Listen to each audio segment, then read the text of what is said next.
الحمد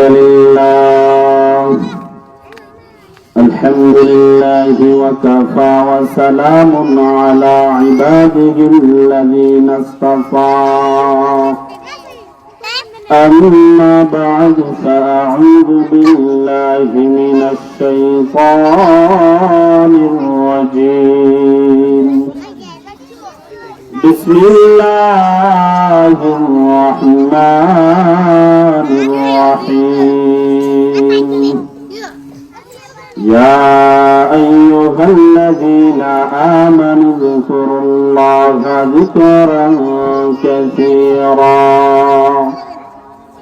وسبحوه بكرة وأصيلا وقال النبي صلى الله عليه وآله وسلم إذا أودع الميت في قبره جاء القرآن عند رأس والصلاة عن يمينه والصيام عن شماله وسائر الحسنات عند الرجلين أو كما قال عليه الصلاة والسلام تركت فيكم أمرين لن تضلوا ما تمسكتم بهما كتاب الله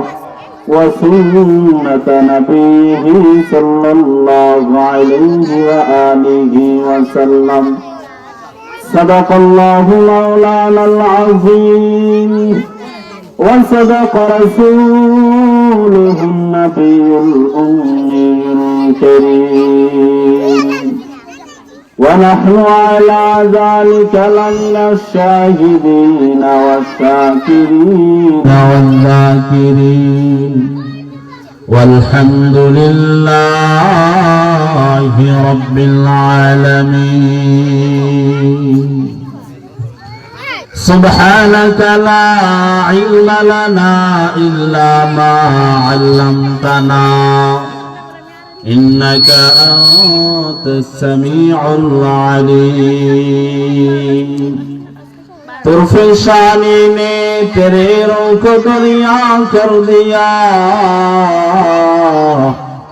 دل کو روشن کر دیا آنکھوں کا بینا کر دیا بلغ العلا بکمالہ کشف الدجا بجمالہ حسنت جمیع خصالہ صلوا علیہ وآلہ لا الہ الا اللہ لا الہ الا اللہ بزن বহু দূরে মদিনা আমরা কেমনে যাব বলো না দয়ার আল্লাহ দয়া কর মায়ার আল্লাহ মায়া কর ওরাও দিলের বাসনা লা ইলাহা ইল্লাল্লাহ লা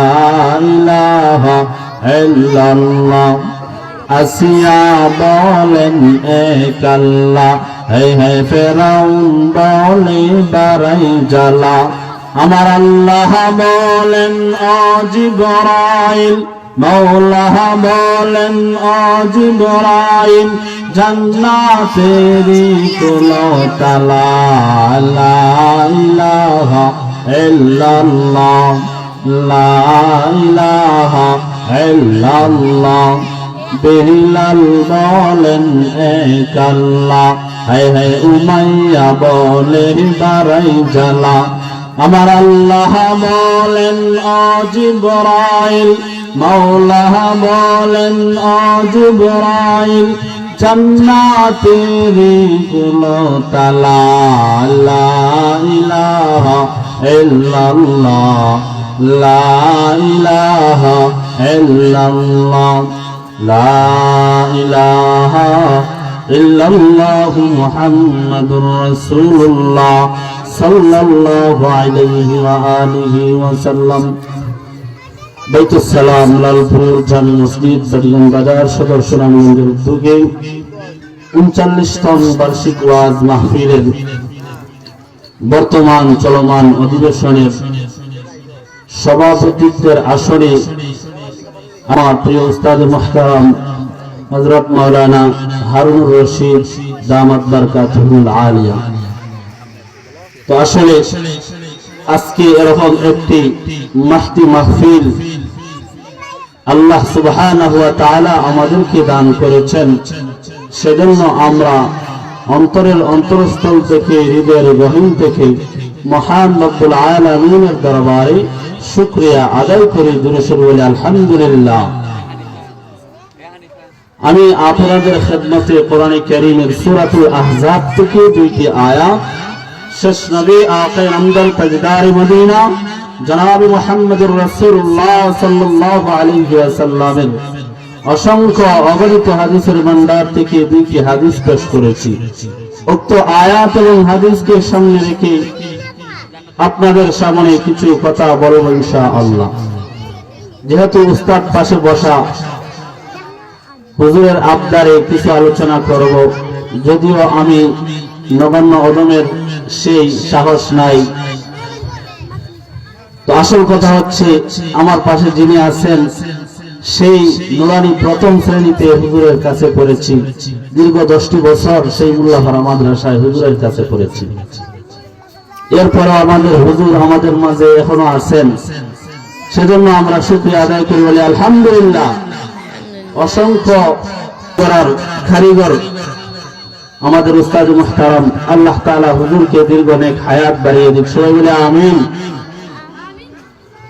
আসুন আল্লাহ সুবহানাহু ওয়া তাআলা আমার তেলাওয়াতকৃত আয়াতের মধ্যে আমাদেরকে, দুনিয়ার মানুষদেরকে কি বলতেছেন, আগে আয়াতের তরজমা জেনে নিন, এরপরে আয়াতের তাফসীর শুনব, তাহলে বুঝে আসবে আল্লাহ সুবহানাহু ওয়া তাআলা আমাদেরকে কি মেসেজ দিচ্ছেন।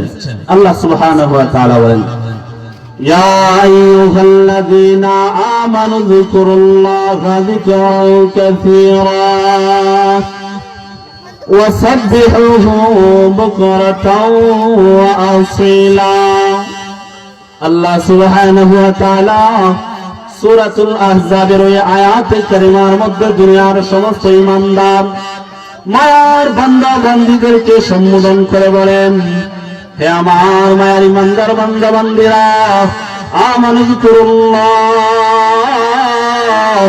তোমরা আমি মালিকের জিকির করো। আল্লাহ সুবহানাহু ওয়া তাআলা জিকির করার জন্য বললেন। আল্লাহ সুবহানাহু ওয়া তাআলা পরের আয়াতের মধ্যে জানিয়ে দেন, আপনি আমি কতক্ষণ জিকির করব। আল্লাহ সুবহানাহু ওয়া তাআলা বলেন, ওয়াসাব্বিহুহু বুকরাতাও ওয়া আসীলা, সকাল সন্ধ্যা সর্বদা তোমরা আমি মালিকের জিকির করবা।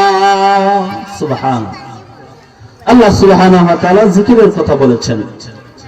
এই আয়াতের তাফসীর কারক বিশিষ্ট মুফাসসির আল্লামা মুফতি শাফি রাহমাতুল্লাহি আলাইহি, ইয়া আইয়ুহাল্লাযীনা আমানু ফান্নাস, কোরআনে কারীমের অসংখ্য স্থানের মধ্যে ইয়া আইয়ুহাল্লাযীনা আমানু আছে।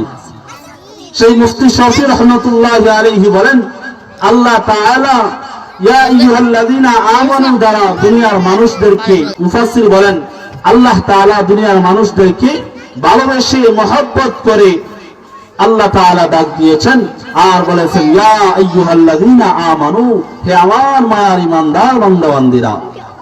মুফতি শাফি রাহমাতুল্লাহি আলাইহি বলেন, আল্লাহ সুবহানাহু ওয়া তাআলা কোরআনে কারীমের যত স্থানের মধ্যে ইয়া আইয়ুহান নাস বলে সম্বোধন করেছেন, মুফতি শাফি বলেন আল্লাহ তাআলা কঠোরতার সহিত, দমকের সহিত ডাক দিয়েছেন।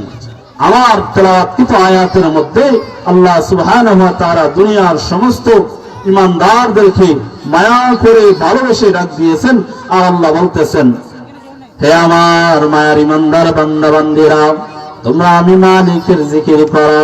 কতক্ষণ আপনি আমি জিকির করব? আল্লাহ সুবহানাহু ওয়া তাআলা তাও কোরআনের কারীমের মধ্যে জানিয়ে দিয়েছেন, ওয়াসাব্বিহুহু বুকরাতাও ওয়া আসীলা, সকাল সন্ধ্যা সর্বদা তোমরা আমি মালিকের জিকির করবা। এজন্য আসুন জিকির করতে হবে। আল্লাহর নবী বিশ্বনবী রাহমাতুল লিল আলামিন বলেন, দুনিয়ার মানুষ তোমরা ভালো করে শুনিয়া রাখো রে আমার উম্মত, দুনিয়ার মধ্যে যদি একটা জিনিস নষ্ট হয়, গাড়ি যদি নষ্ট হয়, ওই গাড়িটা ঠিক করার যন্ত্র আছে কিনা? নাই। গাড়িটা ঠিক করার যন্ত্র রয়েছে। একটা জিনিস যদি নষ্ট হয়ে যায়, ওই সমস্ত জিনিসগুলা ঠিক করার যন্ত্র রয়েছে। আল্লাহর নবী বলেন, লিকুল্লি শাইইন সিকালাতু ওয়া সিকালাতুল কুলুবি লিযিকরিল্লাহ। ওরে আমার উম্মত, তোমরা বেশি বেশি করে জিকির করো, কেননা এই জিকির করলে তোমাদের অন্তরের মধ্যে যে কালো দাগ রয়েছে, ওই কালো দাগটা পরিষ্কার হয়ে যাবে। আর যাদের ওই অন্তরের কালো দাগ ছুঁইতে চাও, তাহলে তোমরা বেশি বেশি করে জিকির করবা। সুবহানাল্লাহ। তাহলে অন্তরের মধ্যে একটা কালো দাগ রয়েছে, ওই দাগটা সরাইতে গেলে, কেননা যখন মুমিনের অন্তরের মধ্যে আল্লাহ মোহর মেরে দেন, তখন তার অন্তরের মধ্যে কালো দাগ পড়ে যায়। এই দাগ ছুটানোর যন্ত্র, এই দাগ ছুটানোর একমাত্র উপায় হলো আমাদেরকে জিকির করা। বান্দা যত বেশি জিকির করবে, তার কালো দাগটা আস্তে আস্তে সরে যাবে। এবার আসুন, হাকিমুল উম্মত আশরাফ আলী থানভী রাহমাতুল্লাহ আলাইহি ওনার কিতাবের মধ্যে লিখেন, পয়গম্বর মুসা আলাইহিস সালাতু ওয়াস সালাম, মুসা আলাইহিস সালাতু ওয়াস সালাম আল্লাহকে বলেন, ওগো মাওলা, ওগো আমার আল্লাহ, সব সময় তোর পারে আপনার সাথে কথা বলি, কিন্তু আপনাকে সরাসরি দেখার জন্য মনটা পাগল, মনটা বড় পাগল হয়ে যায়। আল্লাহ বলেন, আমার পয়গম্বর মুসা, তুমি যদি আমি আল্লাহকে দেখতে চাও, তাহলে তুমি ওই সমস্ত বান্দা বান্দীদের চেহারার দিকে তাকাও, যাদের চেহারার দিকে তাকাইবা তারা হলো জিকরুল্লাহ। অর্থাৎ জিকরুল্লাহ বান্দাদের অন্তরের চেহারার দিকে তাকাও, তাহলে আমি আল্লাহকে তুমি দেখতে পাইবা। হাকিমুল উম্মত আশরাফ আলী থানভী রাহমাতুল্লাহি আলাইহি উনি কিতাবের মধ্যে আরেকটি কথা লেখেন। হাকিমুল উম্মত আশরাফ আলী থানভী রাহমাতুল্লাহি আলাইহি বলেন, আল্লাহ সুবহানাহু ওয়া তাআলা এই দুনিয়ার জমিনের মধ্যে একজন নবী প্রেরণ করেছিলেন, যাকে আল্লাহ তাআলা সমস্ত নবীদের চেয়ে বেশি জ্ঞান দান করেছিলেন। তার নাম হলো লোকমান হাকিম আলাইহিস সালাতু ওয়াস সালাম। লোকমান হাকিম আলাইহিস সালাতু ওয়াস সালাম, উনাকে আল্লাহ তাআলা খুব বেশি ইলম দান করেছিলেন, জ্ঞান দান করেছিলেন। সেই লোকমান হাকিম আলাইহিস সালাতু ওয়াস সালাম বলেন, আমি আসমানে একটা নয়, দুইটা নয়, 1000 নয়, 2000 নয়, আসমানে 4000 কিতাব গবেষণা করি, 4টা বিষয় পাইলাম। এই 4টা বিষয়ের প্রথম নম্বর বিষয়টা হলো জিকরুল্লাহ। বান্দা তোমরা বেশি বেশি মাওলার জিকির করো, মাওলার জিকিরকে তোমরা বেশি বেশি করে স্মরণ রাখো।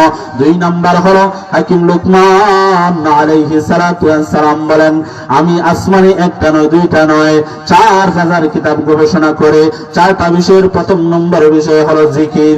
2 নাম্বার বিষয় পেলাম, ওই 2 নাম্বার বিষয় হলো জিকরুল মাউত, মউতকে বেশি বেশি করে স্মরণ করা। তাহলে কি পাইলাম? এই যে হাদিসেও পাইলাম জিকির করতে হবে, জিকির করলে আমাদের সেই কালো দাগটা সরে যাবে। 2 নাম্বার, মুসা আলাইহিস সালাতু ওয়াস সালাম আল্লাহকে দেখতে চান, আল্লাহ তাআলা বলে দিলেন, মুসা জিকরুল্লাহর দিকে তাকাও, তাহলে আমি আল্লাহকে পাইবা। বলেন সুবহানাল্লাহ। সেই হাকিমুল উম্মত আশরাফ আলী থানভী রাহমাতুল্লাহি আলাইহি বলেন, লোকমান আলাইহিস সালাতু ওয়াস সালাম উনি আসমানে 4000 কিতাব গবেষণা করে 4টা বিষয় পাইলেন। এর মধ্যে 2টা বিষয়ের সর্বপ্রথম নম্বর বিষয় হলো জিকরুল্লাহ। জিকিরকে বান্দা তোমরা বেশি বেশি করে স্মরণ রাখতে হবে। এজন্য আমাদেরকে জিকিরগুলো বেশি বেশি করে স্মরণ রাখতে হবে। সর্বোত্তম জিকির বুখারী শরীফ, মুসলিম শরীফ হাদিসের সিরাজের কিতাবের মধ্যে রয়েছে, সর্বোত্তম জিকির, সর্বশ্রেষ্ঠ জিকির, আফজল জিকির হলো লা ইলাহা ইল্লাল্লাহ মুহাম্মাদুর রাসূলুল্লাহ। আমরা দুনিয়ার মধ্যে যারা আগমন করেছি সবাই এই লা ইলাহা ইল্লাল্লাহ পারি কিনা? পারি। একটা ছোট বাচ্চাও সে লা ইলাহা ইল্লাল্লাহ পারে। সর্বোত্তম জিকির নবী বলেন, সর্বোত্তম সর্বশ্রেষ্ঠ সবচেয়ে আফজল জিকির হলো লা ইলাহা ইল্লাল্লাহ। এজন্য এই লা ইলাহা ইল্লাল্লাহ পড়তে হবে। এই লা ইলাহা ইল্লাল্লাহর ওজন কতটুকু আমরা তাবলীগে গেলে শুনতে পারি যে সারা দুনিয়া যদি একটি পাল্লার মধ্যে রাখা হয়, হাদিসের মধ্যে আছে সারা দুনিয়া যদি একটি পাল্লার মধ্যে রাখা হয় আর এই লা ইলাহা ইল্লাল্লাহকে আরেক পাল্লার মধ্যে রাখা হয়, আপনার আমার জ্ঞান বলে, আপনার আমার বিবেক বলে যে দুনিয়ার পাল্লাটা ভারী হবে, লা ইলাহা ইল্লাল্লাহর পাল্লা ভারী হবে না। কিন্তু না, এই লা ইলাহা ইল্লাল্লাহর পাল্লা যেটা থাকবে ওইটাই সবচেয়ে বেশি ভারী হয়ে যাইবে। সুবহানাল্লাহ। এজন্য এই লা ইলাহা ইল্লাল্লাহ আমরা পারি, হাঁটতে বইতে আমরা সর্বহালতে মা বোনরা যারা আছি আমরা এই সর্বোত্তম আমল, সর্বশ্রেষ্ঠ আমল এই জিকির করব ইনশাআল্লাহ। আল্লাহ বলছেন আমাদেরকে জিকির করার জন্য। আপনাদের যে বাচ্চাগুলা একটু আগে কি সুন্দর হাদিস শুনাইলো, কি সুন্দর সূরা শুনাইলো, এই ছাত্রগুলাকে কদর করা, মহব্বত করা, এদেরকে ভালোবাসা, এই বক্তব্যের মধ্যে এরা এগুলা শিক্ষা পায়। এগুলা হলো আমাদের আগামী দিনের ভবিষ্যৎ। এই বাচ্চাগুলা একদিন দেখবেন আল্লাহর ওলি হয়ে গেছে। এদের মধ্য থেকে আল্লাহ তাআলা যে কোনো একজনকে ওলি বানায় নিবেন। কেননা আল আউলিয়া কেরামত হাক্কুন, অলিগণের কেরামত, অলিগণের আশ্চর্য কেরামত এগুলা সত্য, এগুলাকে মিথ্যা ভাবার কোনো অবকাশ নেই।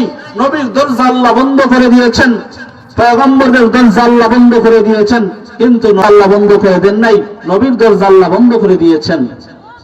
এজন্য বলা হয়েছে আল আউলিয়া ও কেরামত হাক্কুন, অলিগণের কেরামত সত্য।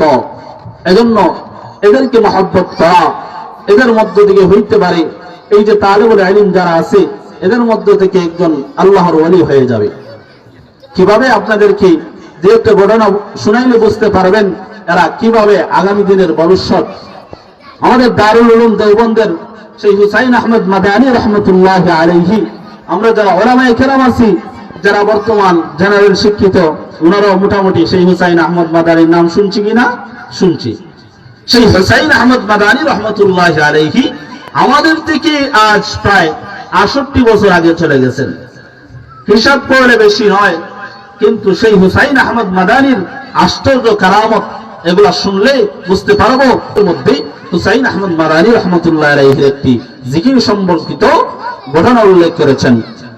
হুসাইন আহমদ মাদানী রহমতুল্লাহ আলাইহি, সেই হুসাইন আহমদ মাদানী রহমতুল্লাহ আলাইহি উনি গাঙ্গুলির একটি বাড়ির মধ্যে মেহমান হইলেন। হুসাইন আহমদ মাদানী রহমতুল্লাহ আলাইহি নামাজ আদায় করার জন্য উনি চলে গেলেন মসজিদের মধ্যে, এশার নামাজ পড়বেন। হুসাইন আহমদ মাদানী রহমতুল্লাহ আলাইহি মসজিদের মধ্যে গিয়া নামাজ পড়ার পরে এবার উনি আর ওই বাড়ির মধ্যে যান নাই। হুসাইন আহমদ মাদানী রহমতুল্লাহ আলাইহি বাবা মসজিদের মধ্যে বসিয়া জিকির করতেছেন। সবাই মসজিদ থেকে বের হয়ে গেল। হুসাইন আহমদ মাদানী রহমতুল্লাহ আলাইহি জিকির করেন সুবহানাল্লাহ, আলহামদুলিল্লাহ, আল্লাহু আকবার, লা ইলাহা ইল্লাল্লাহ। এই জিকিরগুলা হুসাইন আহমদ মাদানী রহমতুল্লাহ আলাইহি জিকির করেন। হঠাৎ করে রাত্রি যখন 12টা হয়ে গেল, হুসাইন আহমদ মাদানী রহমতুল্লাহ আলাইহি বাবা জিকির করতেছেন। হুসাইন আহমদ মাদানী রহমতুল্লাহ আলাইহি জিকির করতেছেন। এমন সময় একজন ব্যক্তি রাস্তা দিয়ে যাইতেছে, হঠাৎ করে সে দেখতে পেল মসজিদের মধ্যে কে যেন বসে জিকির করে সুবহানাল্লাহ, আলহামদুলিল্লাহ। এই জিকিরের আওয়াজগুলো শুনলেন। ওই ব্যক্তি শোনার পরে এবার ওই ব্যক্তি মসজিদের মধ্যে চলে গেলেন। মসজিদের ভিতরে ঢুকে নাই, বারান্দার মধ্যে দাঁড়ানো রয়েছে হুসাইন আহমদ মাদানী রহমতুল্লাহ আলাইহি, উনি জিকির করতেছেন। ওই ব্যক্তি তাকে দেখে উনার জিকিরের সাথে ওই মসজিদের দেওয়াল, ওই মসজিদের জানালা সব কিছু জিকির করে সুবহানাল্লাহ। ওই ব্যক্তি দেখলো হুসাইন আহমদ মাদানী রহমতুল্লাহ আলাইহি ফজরের নামাজ পড়ে বের হবেন, এমন সময় দেখেন একজন ব্যক্তি দণ্ডায়মান। বলেন কি হলো? বলে হুজুর আমি সব কিছু দেখে ফেলছি। হুসাইন আহমদ মাদানী বলেন বাবা আমার এই ঘটনাটা আমার জীবদ্দশায় তুমি কাউকে বলিও না বাবা, তুমি কাউকে বলিও না। ব্যক্তিরা বলে হুজুর ঠিক আছে আমি বলবো না। এবার হুসাইন আহমদ মাদানী রহমতুল্লাহি আলাইহি উনি ওনার গন্তব্যের মধ্যে চলে গেলেন।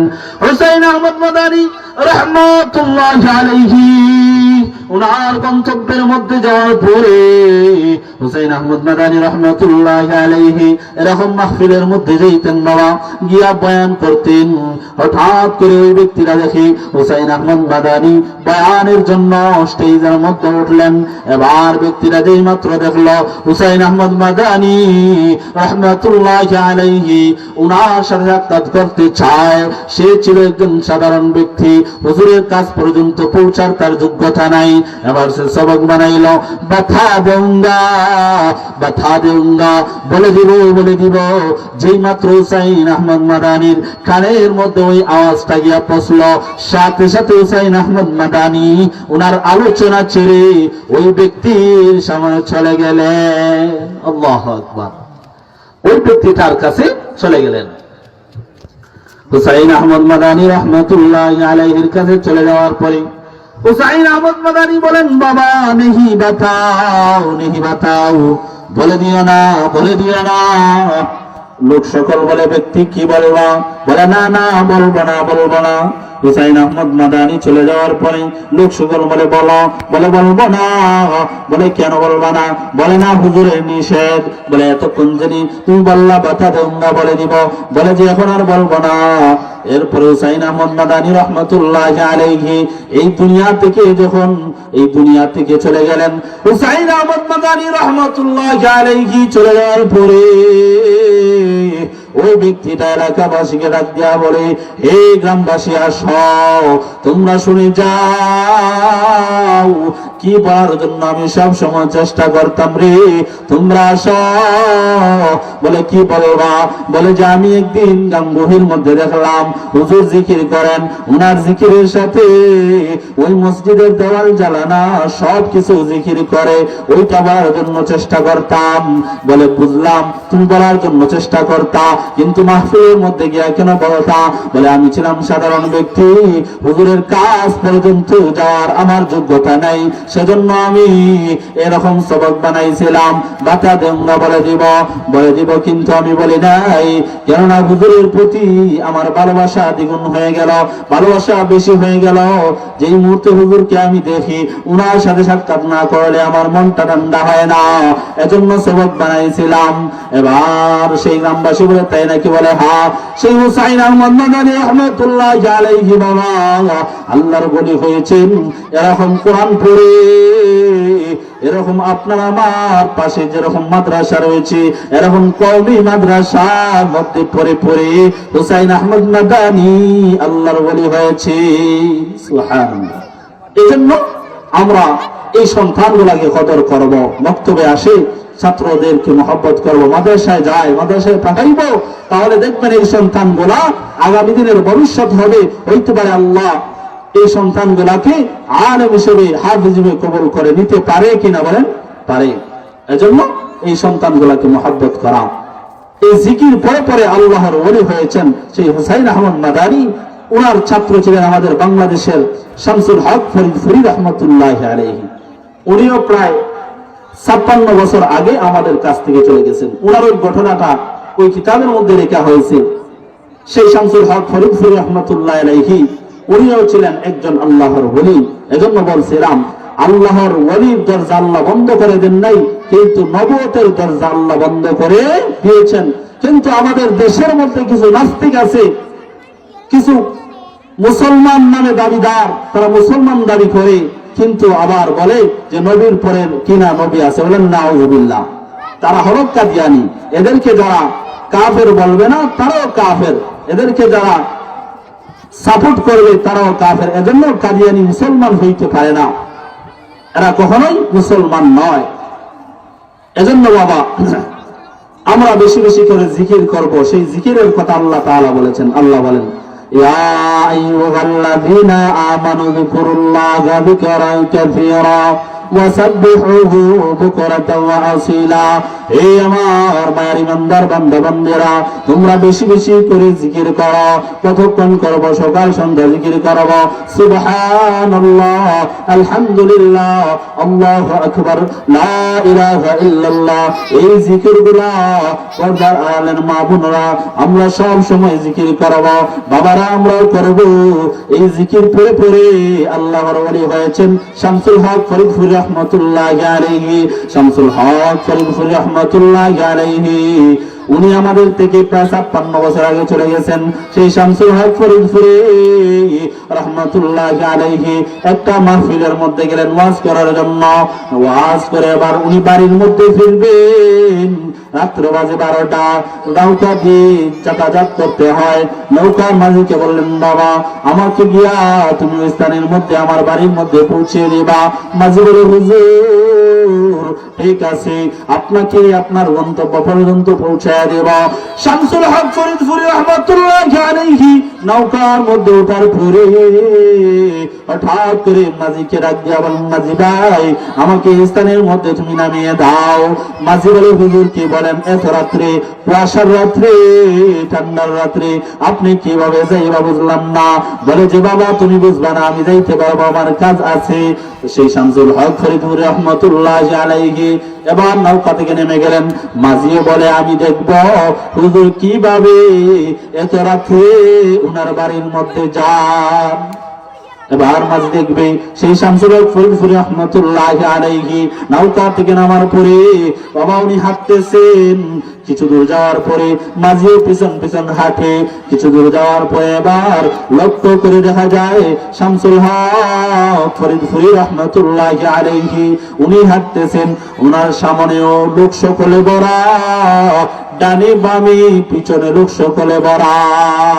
বলেন আল্লাহু আকবার। সামনে পিছনে ডানে বামে লোক সকলে ভরা। এবার সেই মাঝিটা আশ্চর্য হয়ে গেল, বুঝলাম না। নামলেন একজন, কিন্তু এখন দেখি বহুজন। কারণ কি?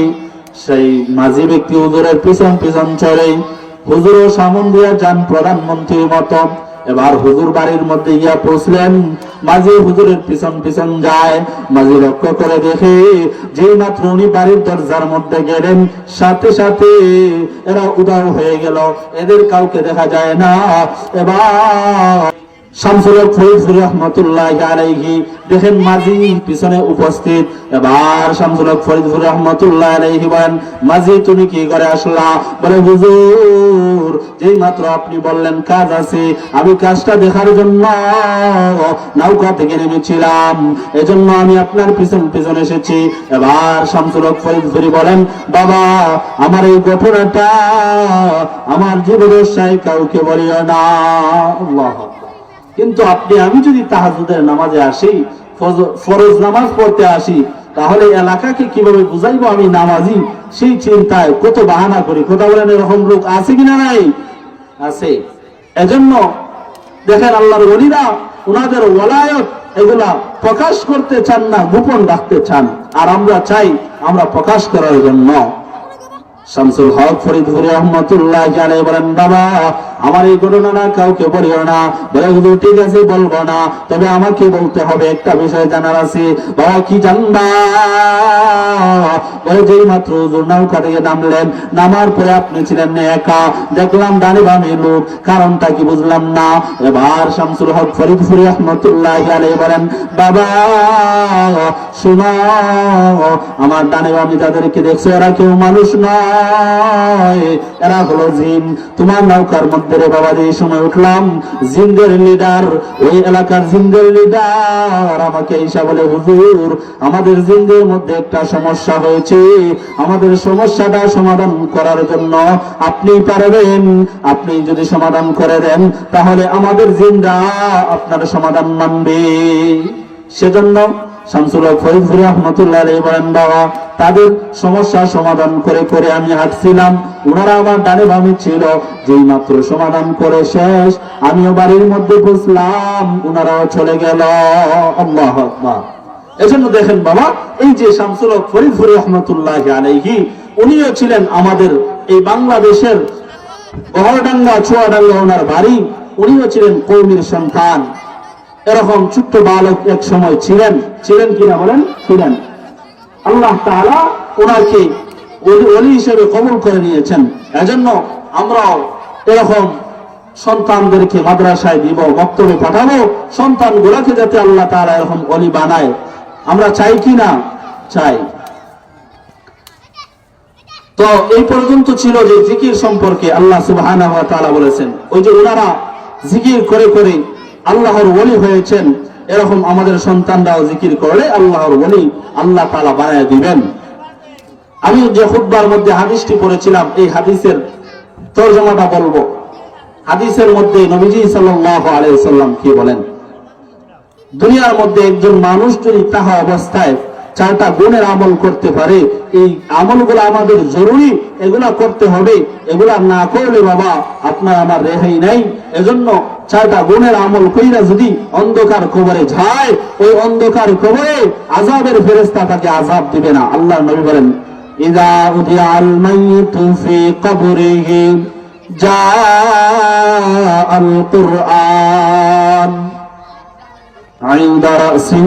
নবীজি সাল্লাল্লাহু আলাইহি ওয়াসাল্লাম বলেন, একজন মাইয়িতকে যখন আযাবের ফেরেশতা আযাব দেওয়ার জন্য, একজন মাইয়িতকে যখন কবরের মধ্যে রাখা হয়, আযাবের ফেরেশতা আযাব দেওয়ার জন্য বান্দার সর্বপ্রথম মাথার দিকে চলে আসে আযাব দেওয়ার জন্য।